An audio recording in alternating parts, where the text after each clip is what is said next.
ఇప్పుడు ఇప్పుడు ఆయన కేవీ గారు పెట్టిన కేసే కాదు.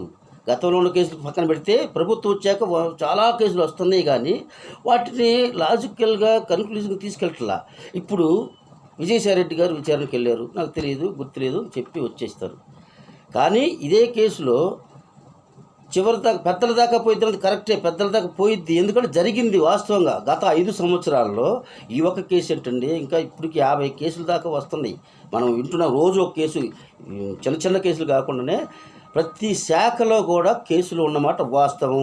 ఇది ప్రజలందరికీ తెలుసు కాబట్టి, ప్రజలు ఇవన్నీ చూసి ప్రజలకు తెలుసు కాబట్టే వైకాపా పార్టీని 11 సీట్లకు పరిమితం చేశారు. ప్రజలకు తెలుసు అబద్ధాలు చెప్తే ప్రజలు ఏదో నమ్మేస్తారు. మీడియా ముందుకొచ్చి వాళ్ళని దాబాయిద్దాం అనుకుంటే కుదరదండి.